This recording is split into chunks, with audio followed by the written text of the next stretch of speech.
Aujourd'hui, on va construire un PC gamer en carton. Et honnêtement, ça va être n'importe quoi.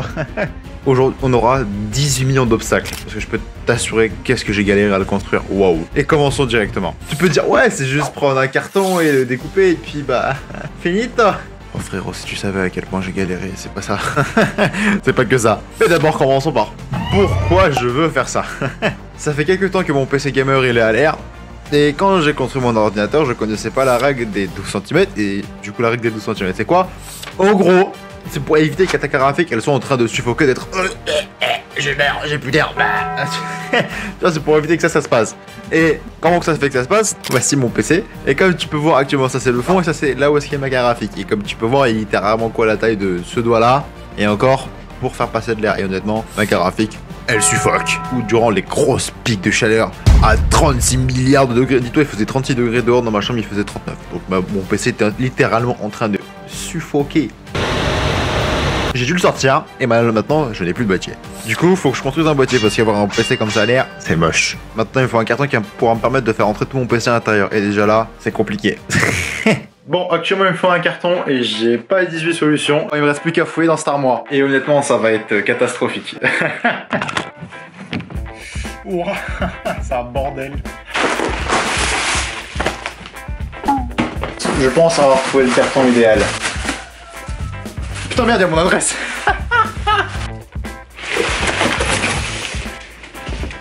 Je vois pas d'autres candidats là-bas là. Et là-bas il y a un démon qui est incarné, donc là-bas je vais pas y aller. Est-ce que ça va rentrer? Bonne question. Je suis pas sûr que mon PC gamer rentre dans ce carton, alors je peux sortir mes plus belles caquettes et aller chercher un nouveau carton. Ça c'est du swag. Pour un swag comme ça, tu dois obligatoirement t'abonner. J'ai peut-être trouvé mon truc. La qualité de l'image, elle est désastreuse.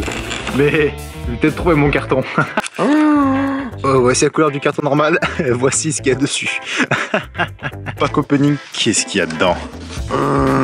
En fait, fun fact, pourquoi je m'en fous de ce carton? T'as un écran Samsung. Et malheureusement, ce qui lui est arrivé, c'est qu'à 3h30 du matin, on était en train de battre Thunder Dragon avec Ben. Et l'écran, il était un petit peu en train de bugger. Et le bouton à l'arrière, il marchait plus. Je voulais réparer l'écran, entre guillemets, le bouton à l'arrière. Et puis, bah, il s'est pris une patate. Il y a des choses dedans, je me pose vraiment la question à quoi ça sert. Hein. Je vais devoir me nettoyer. Oh, the b. Oh, boulot. Wow. L'avant, après, non mais...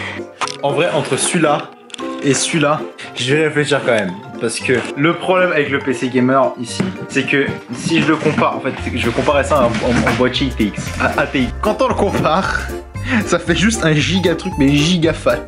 Et c'est vraiment juste moche en fait. Après l'avantage c'est que je suis plus que sûr que tout va rentrer en fait. Ce carton là, on peut faire un boîtier mini TX. Tu vois?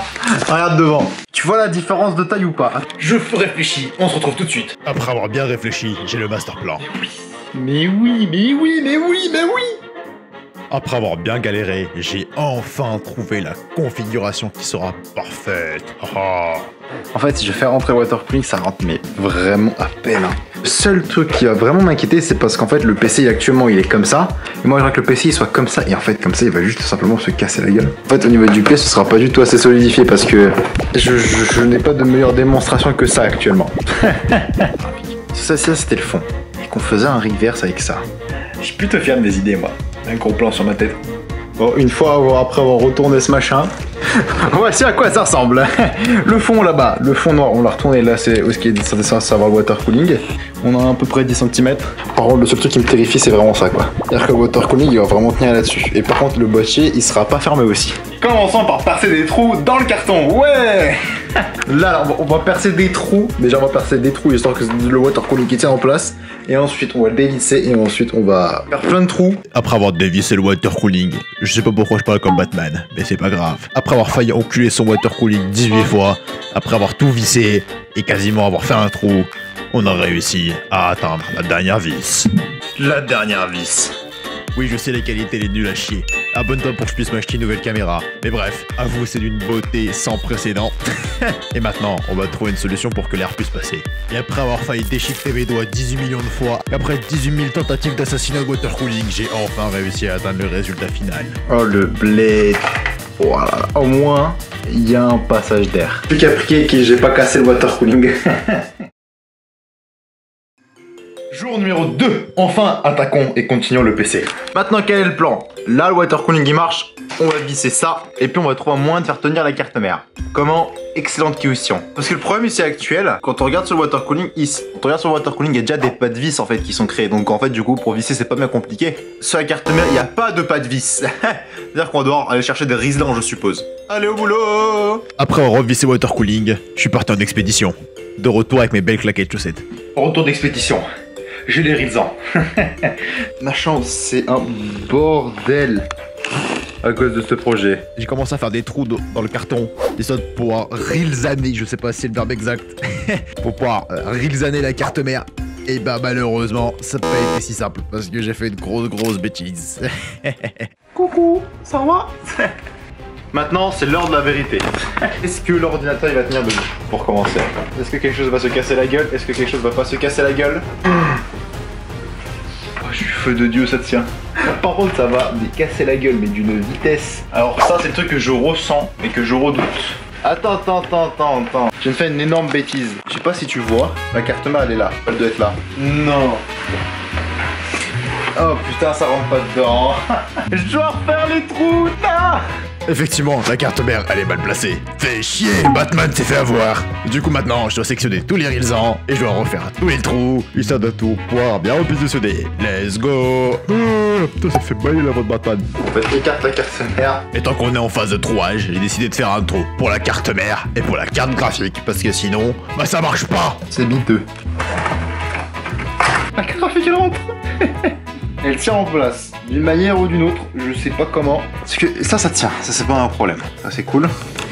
La carte graphique en quel honneur va tenir en place. Parce qu'on va dire qu'ici il y a un trou d'environ 10 cm, bon c'est parfait. Mais c'est que la carte graphique elle va se casser la gueule et que ça va casser le pin en bas. Parce qu'en plus le pire c'est qu'ici ça tient avec rien. Comment que ça va tenir? C'est ce qu'on va découvrir assez vite. Oh putain. J'ai trouvé une solution. Si là j'accroche avec deux rilsans, j'accroche un rilsan ici, bah là. Et un autre qui va là et là, ça va bien tenir en place, non? C'est ce qu'on va voir. Après avoir tout bien rilsané, le résultat est sincèrement choquant. L'heure de la vérité. Est-ce que ça va tenir en vrai? Je peux me poser, tu peux attendre 45 minutes. Ouah.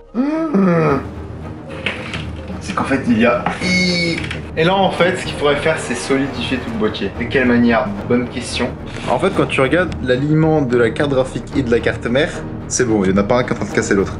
Par contre quand on voit le dos du boîtier, et là à quel point c'est en train de se casser la gueule, je te jure ça fait pitié. Hein. J'ai une idée. Me dis, si je prends l'arrière de ce carton là et que je le fous là-bas là, ça a bien marché non?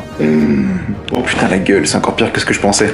Après quasiment m'être démembré, oh putain, j'ai pris le morceau de carton que je viens de découper, j'en ai pris 3-4 autres, et puis je l'ai accroché à l'arrière, encore une fois avec quoi? Non, pas avec des raisons, avec ta mère. L'arrière du carton comme on peut voir tient du feu de Dieu. Ma carte graphique est un petit peu en train de se faire la malle. Et hop les rilsans qui dépassent là. Oh là là là là. Après avoir passé un temps beaucoup plus que horrible à rendre l'ordinateur à peu près correct. Comme on peut voir la carte graphique elle est à peu près droite par rapport à la carte mère. Ça tient la route maintenant. Là-bas à l'arrière j'ai dû mettre un gros rilsan histoire que ça tienne. Maintenant on passe à l'étape la plus drôle qui est mettre des ventilateurs RGB. Yay. Je veux dire où est-ce que je vais récupérer des ventilateurs RGB. Tu vois cet ancien boîtier? Il y a des beaux ventilateurs RGB. Donc si je les prenais et que je les mettais là, peut-être ça va passer.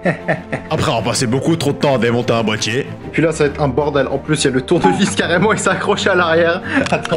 J'aimerais bien foutre des ventilateurs RGB ici en façade là. Le problème c'est qu'il va falloir que je fasse des trous et ça va encore désolidifier la surface. Littéralement un demi-siècle plus tard. Opération ventilateur RGB finie. Maintenant, faut tout connecter. C'est vrai que maintenant, là, tu peux dire, mais attends, comment cet ordinateur-là, il va fonctionner? Parce que certes, tu peux tout connecter, mais il n'y a pas l'alimentation. T'inquiète pas, chef. Je l'ai prévu, cette option. Où est-ce que l'alimentation va tenir? Là, elle va pas rentrer. Là, c'est la place pour la carte graphique. Là, non plus, il n'y a pas la place. Mais tu sais où est-ce qu'il y a la place? Ici, il y a de la place. C'est quoi? On va coller l'alimentation à l'arrière. Je vais mettre des riselants et puis on va voir qu'est-ce que ça donne. Encore une fois, après un demi-siècle, après avoir connecté 1 million de trucs, après avoir fait des trous de partout, utilisé 1 million de rilsans, le PC est enfin opérationnel. Bon, l'heure de vérité a sonné. Et puis il reste plus qu'un truc. Connecter cette histoire. Ok, attends, j'allume mon écran déjà, au cas où pour pas avoir de faux espoirs. Par contre, oh, c'est un bordel. C'est un bordel, je te jure, c'est n'importe quoi. On va cliquer sur le bouton qui est tout en haut. Est-ce qu'il va démarrer? Est-ce que le water cooling va couler?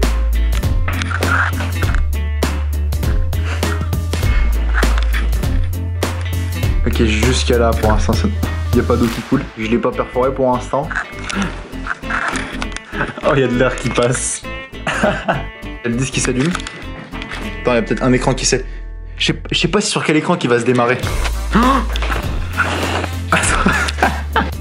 Attends, après je sais même pas si je peux... Attends, est-ce que je peux te montrer ce que j'ai ici?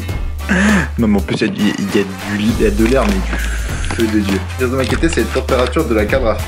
Non mais en tout cas la carte graphique on a des températures plutôt assez basses. Et là maintenant, je vais relancer un benchmark à la con, genre un MSI Combustor. Bon, actuellement, le seul stress test que je vais lancer, c'est celui-là pour la carte graphique, parce qu'honnêtement, pour mon processeur, je m'en fiche. Pour être honnête, à tout moment, si je vois qu'il y a de trop grosse température, j'ouvre la trappe de la mort, et je sais que là, il y aura toujours de l'air frais. Utilisation carte graphique, 100%. Après, on va faire tourner un benchmark pendant à peu près plus de 5 minutes. La carte graphique tournait à plus de 73 degrés. Et ça, let's go! Vite fait, petite note, le PC actuellement il est debout, et je le coucherai juste après parce que, oh purée, j'ai pas envie que la carte graphique se tende. Donc après il sera couché. Aujourd'hui on a vu qu'on peut économiser environ 80 balles en construisant son propre boîtier. Est-ce que je recommande? Non. C'est galère, j'ai passé un temps, j'ai passé 8 heures à faire ça. Niveau solidité c'est moyen, donc je recommanderais ça absolument pas. Et puis autre chose qui est super cool, il se peut que tu te connaisses pas trop sur les PC gamers. Et justement pour ça, j'ai créé la Bible de l'hardware qui va t'apprendre comment acheter un PC gamer de A à Z. Justement pour que tu ne fasses pas d'erreur. Et pour voir cette bible, il faut que tu cliques ici.